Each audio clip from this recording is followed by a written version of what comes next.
కొంతమంది జీవితాల్లో ఏదైనా శోధన, ఏదైనా ఇబ్బంది, ఒక అనారోగ్యం, ఒక ప్రొలాంగ్డ్ డిసీజ్ గనక ఎవరికైనా ఉంటే కొంతమంది ఏమనుకుంటారు తెలుసా? ఏమోనండి వెస్లీ గారు, ఏదో శాపం మా మీద ఉందేమో అనుకుంటున్నామండి, ఏదో కర్స్ మా మీద ఉందేమో అనుకుంటున్నామండి అని కొంతమంది ఆ కర్స్ మా మీద ఇంకా ఉందేమో అన్న గిల్ట్ లో చాలా మంది బతుకుతూ ఉంటారు. ఒక అనుకోని ప్రతికూలత కనుక వచ్చింది అనుకోండి, అప్పటిదాకా లైఫ్ బానే ఉంది, ఒక చిన్న యాక్సిడెంటో లేకపోతే ఒక ఫైనాన్షియల్ క్రైసిస్ ఏదో ఒక నెత్తిన పడింది అనుకోండి, ఒక శ్రమ రాగానే ఏమోనండి ఒక శాపం ఇంకా మమ్మల్ని విడిచిపెట్టి పోలేదేమోనండి, మమ్మల్ని వదిలిపెట్టలేదని శాపం. లేదా మనకు బాగా కావలసిన వారు అకస్మాత్తుగా చనిపోయారు అనుకోండి, అది కూడా ఒక కర్స్ ఏమో అని చాలా మంది భావించే వాళ్ళు కొంతమంది ఉంటారు. కొన్ని కుటుంబాల్లో పిల్లలు కొంచెం సరిగా భోజనం చేయకపోతున్నా, లేకపోతే స్కూల్కి వెళ్ళలేకపోతున్నా, లేకపోతే తక్కిన పిల్లలకి యాక్టివ్గా ఉండలేకపోయినా, లేదా కొన్ని రకాలైన డిసీజెస్ ఉన్నాయి, కొన్ని ఆటిజం కావచ్చు, లేకపోతే డెవలప్మెంట్ ఇష్యూస్ కావచ్చు, కొంతమందికి వస్తున్నప్పుడు వెంటనే మెదిలే ఒక ఆలోచన అంటే ఏదైనా శాపం మా మీద ఉందేమో, ఏదైనా శాపానికి మేము లోనైపోయామో, పూర్వదినాల్లో మా పూర్వీకులు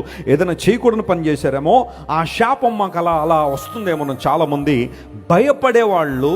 లేదా దేవుని ఆరాధించకుండా ఇదే మాట ప్రతిసారి వారి మనసులోకి రావడం ద్వారా దేవుని దగ్గరగా రాలేకపోయిన వాళ్ళు చాలా మంది ఉంటారు. నమ్మండి దేవుని ప్రజలారా, యేసుక్రీస్తు ప్రభువును అంగీకరించిన ఆ మరుక్షణమే నీ మీద ఉన్న ప్రతి శాపాన్ని యేసయ్య కొట్టేశాడు. దేవుని నామమున స్తోత్రం కలుగును గాక. నువ్వు మరలా ఎప్పుడు అలాంటి గిల్ట్ లో బ్రతకాల్సిన అవసరం లేదు. ఎందుకోసం అంటే మన కోసము యేసు ప్రభు శాపమై ఆయన మ్రాను మీద ఏం చేశాడు? ఆయన వ్రాలాడు. మన శాపములన్నీ ఎవరు భరించాడు? ఆయన యేసయ్య భరించాడు.